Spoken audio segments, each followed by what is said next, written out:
inside your heart such space that we'll walk along the path God made. And our Father's spoken, and this life we've chosen will help us follow your plan.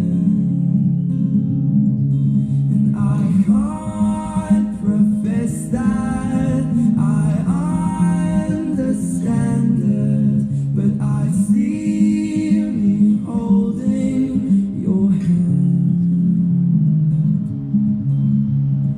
Heaven made your hand to complement my hand, like heaven made my heart to complement your heart.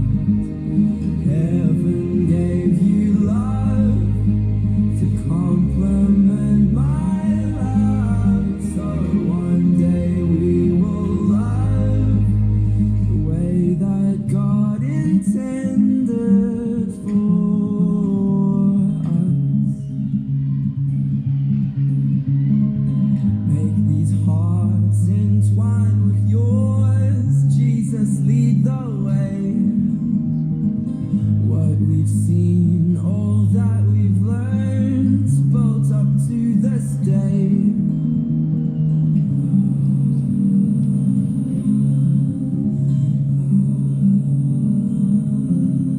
And our Father's spoken, and this life we've chosen will help us follow your plan. And I can't profess that I understand it, but I see me holding your hand. Here we are, we found the day like we'd always prayed.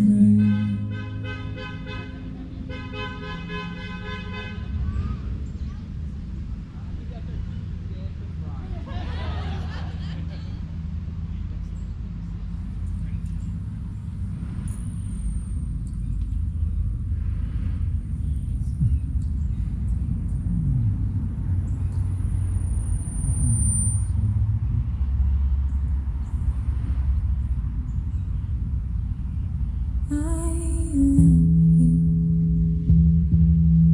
and I look at you. I love you to the moon. I love you like a farmer loves his land. I love you like the sea loves the sand. I love you in the rain. I love you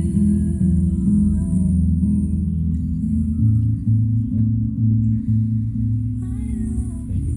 Thank you.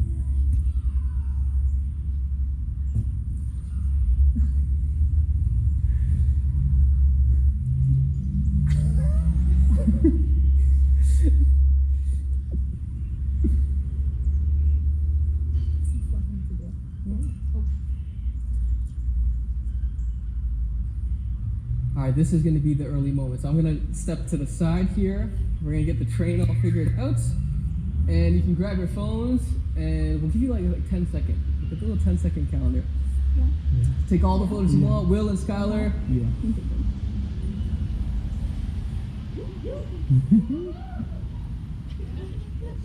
I'm just looking at it.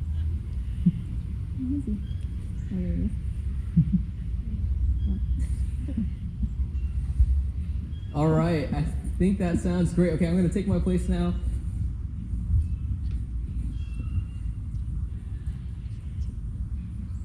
Thank you everyone for joining us this afternoon to witness the joining of William and Skylar in holy matrimony. Glad you guys have taken a seat. Will and Skylar, this day goes really, really quickly.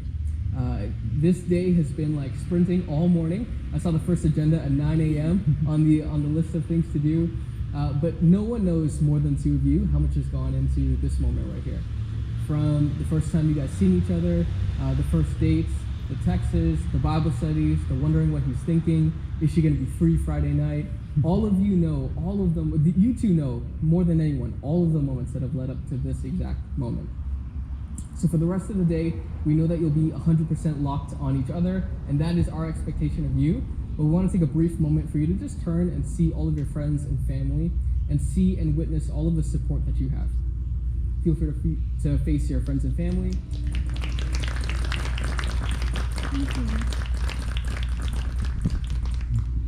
Awesome. I'm just going to give a brief word about marriage, and the scripture that I'm reading from is Ephesians 5:32, and it's a brief portion, and it says this: "This mystery," in reference to marriage, "is profound, and I'm saying that it refers to Christ and the church." The mystery being discussed is marriage, and what we learn from this passage is that if we want to learn how to love our spouse, we look to Jesus and the way that he loves the church. But the mystery part of it is this, is that when a marriage is functioning on all cylinders and the love is high and the sacrifice is deep, that we actually get to look at marriages as a window of how God actually loves us. So aspirationally, I charge you both to live and in a marriage in such a way that it demonstrates the love of Christ to other people. It's about a lot of laughter and a lot of joy and a lot of tears. It's about sharing your frustrations, your dreams, the good, the bad, enduring motorcycles that drive by. Marriage is about eating Big Chill out of the tub or sharing a toothpaste when you're on a road trip. It's about not talking but understanding when you're in a crowd, or sometimes when it's just the two of you, a lot of talking and not a lot of understanding. It's all of it. The truth is that if your marriage is boring, you're probably boring. And if your marriage is stale, you're probably stale. But if your marriage is adventurous and romantic, it's probably because the two of you have brought romance and adventure into the marriage. So bring generously the things that you want to see in your marriage, and with diligence, keep away things like bitterness, spite, resentment, and apathy. When two people come together, they think differently, eat differently, talk, relate, cry, snore, react to situations differently. All of it happens differently. And yet, in the midst of all of the differences, when two people come to one, marriage is a really beautiful thing. At this point, chosen members of the family are going to come forth. That's Dee, Lynn, and Clark. And we're going to pray for Will and Skylar. The rest of us, if you'd love to participate in this moment, we're inviting you also to stand up and come close and lay your hands on Will, Skylar, Lynn, Dee, or Clark, and as we just pray for the couple in this time.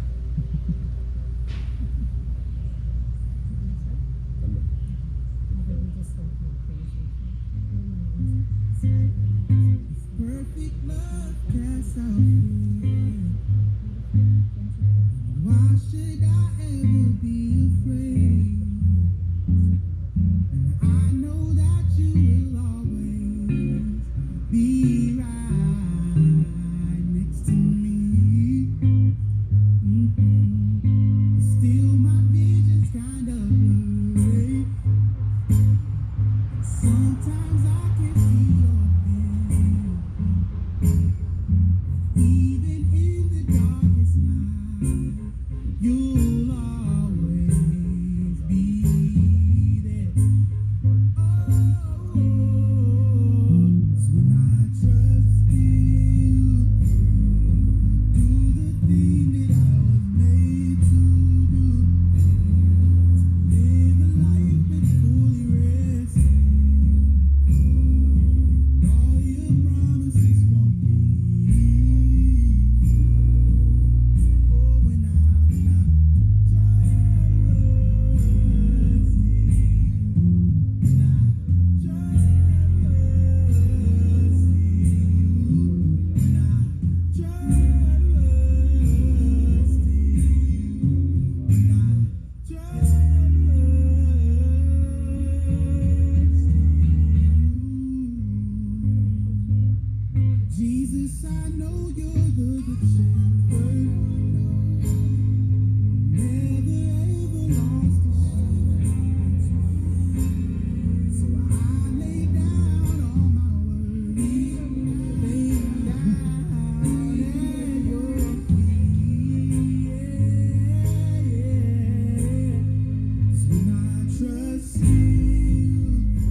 At this point, Will and Skylar will be making vows to one another, and we here stand as witnesses to those promises and vows that the two of these people are going to make.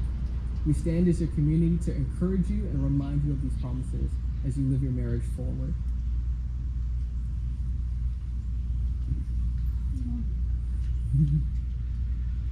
Skylar, happy anniversary. It has been exactly 23 months ago from the day from our very first date together, and it has been most definitely the best 23 months of my life. God has blessed me with you, a woman who is greater than the bounds of my imagination. God is definitely the author of this relationship, and he has blessed me with things that I didn't even know I wanted, like a woman who suggested we build a Lego set on our first date. You understand me and respect me. You are so loving and kind to me. You make me feel like a man, and I am so blessed by you. You challenge me intellectually, and I so value your truth-focused approach to life. You are humble when you are wrong, and you have an open mind, which helps me to do the same. You are probably the silliest person I know, and being with you frees me up to let loose and be myself without any fear of judgment. I can truly let down all of my walls around you. You are a strong and powerful woman of God. You are obedient to the Lord and love him more than you love me, and it is my privilege to be called to partner with you in marriage, to love you and to bless you. You are one of the hardest workers I know and are definitely my Proverbs 31 woman. I can go farther in life with you than I could go by myself, and I know that no matter how fast I may want to run through life, I know you will be able to easily keep up with me. I trust you with my heart and my life. When we are together, our strengths magnify and our flaws fall away. You are the perfect complement for me. Some things I thought I would never enjoy doing alone, like dishes or laundry or meal planning, I actually enjoy doing when you are around. Without you, my keys would still be in the front door. I would only have carrots and cornflakes to eat and one pair of clean underwear left.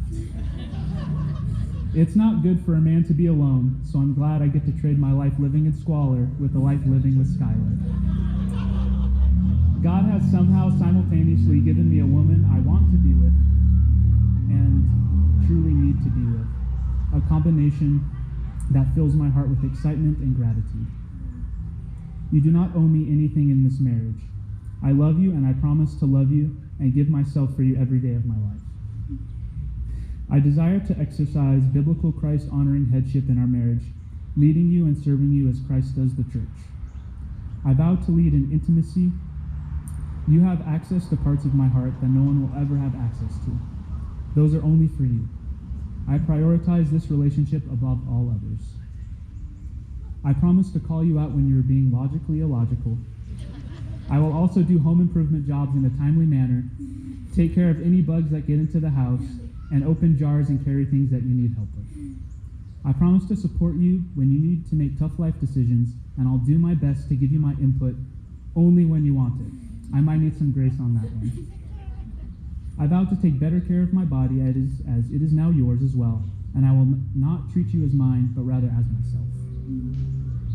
I vow to not only protect you physically, but I promise to do everything in my power to preserve your righteousness and purity as a woman of God. I will never leave you no matter what we go up against till death do we part. I vow to father, mentor, and disciple our children, raising them with the goal of equipping them to walk with God. You are beautiful inside and out, and I will do my best to make you feel that way every single day. I promise to enjoy you and not let any aspect of you go uncherished or unnourished by me. I daily set aside my needs to take care of yours. Throughout this relationship, I have sought and grown in the Lord more than I ever could have alone. And I vow to continue to seek the Lord more and more every day as we enter into covenant together, to better know how to lead and love you as your husband. I am not perfect, but I pray that I will love you more today than yesterday and more tomorrow than I do today. I am beyond thankful that the Lord brought us together and kept us together as we trusted in him completely for this relationship. I am honored that the Lord would entrust us with the opportunity to model the image and example of the relationship between the church and Christ through our marriage. I love you, Skylar K. Howard.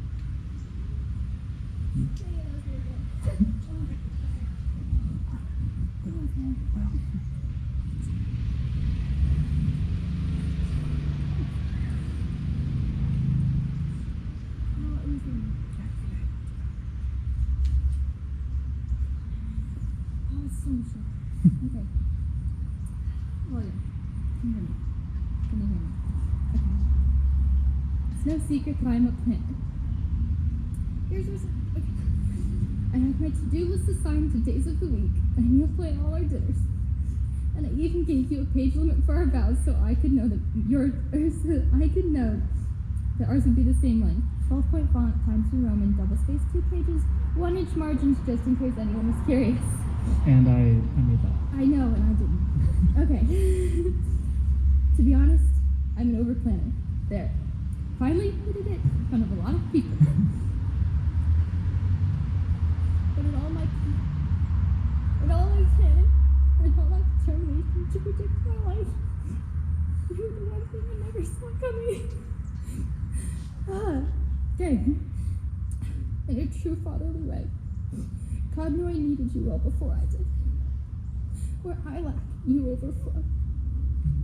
He knew that I needed someone in my life who could teach me compassion and kindness. He knew that I needed someone in my life who could show me that resting isn't a weakness. Someone who could bring me unimaginable joy and who could calm me in my worst moments. Someone who could show me that life is better lived together than apart. William Raymondstein, I vow to always choose to love you, to always show you with my actions how much I respect and value you, to always be a reflection of God's love for you, and I vow to wholeheartedly champion your walk with the Lord and the journeys He takes you on as I stand by your side. Perhaps, most of all, I vow to always make you feel like I was worth your weight, just like you were well worth mine. I love you, the end.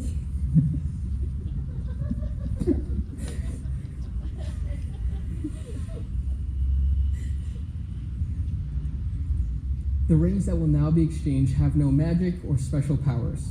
They are visible and tangible symbols of a union taking place before us. The rings are our oldest symbol of love and marriage, and fittingly so for a number of reasons.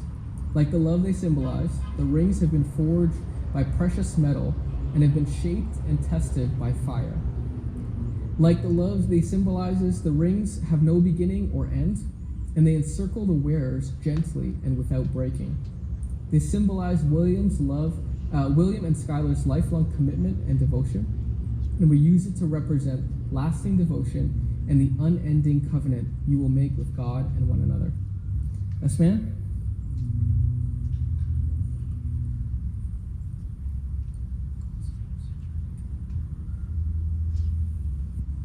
Okay, Bo, you can grab that ring. You can put it halfway on her finger, and Will, you're going to repeat after me. Skylar, this ring is a precious gift to you. Skylar, this ring is a precious gift to you. As a sign from this day forward, you shall be surrounded and encircled by my love. You will be surrounded and encircled with my love. You have my lasting devotion. You have my lasting devotion. I choose you as my wife. I choose you as my wife.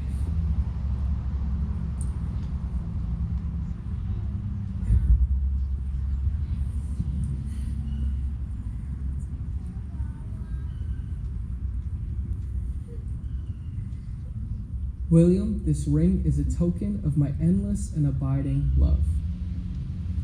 William, this ring is a token of my endless and abiding love. William, this ring is a token of my endless abiding love.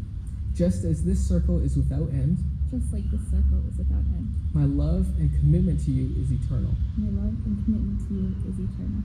I choose you as my husband. I choose you as my husband.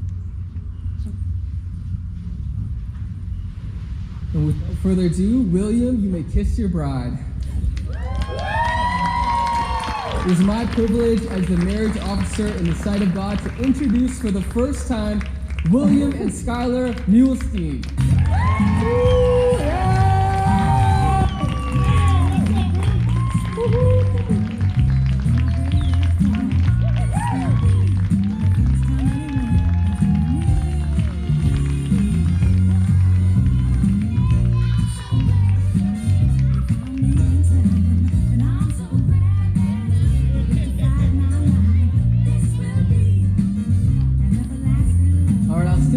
attention for one more moment. What a spectacular moment. Jesus' first miracle was at a wedding, which tells me two things. He loves love and marriage, and he probably likes to party. So we're going to do both of those things. We're going to celebrate the love, and we're going to party tonight. I have a few announcements to make. So we kindly ask that you would bring your chairs to the reception area. If you see someone in need who could use the help bringing their chair, please volunteer and do so. And dinner will be served soon. The bar is open, and if you haven't already visited the guest book, please do so.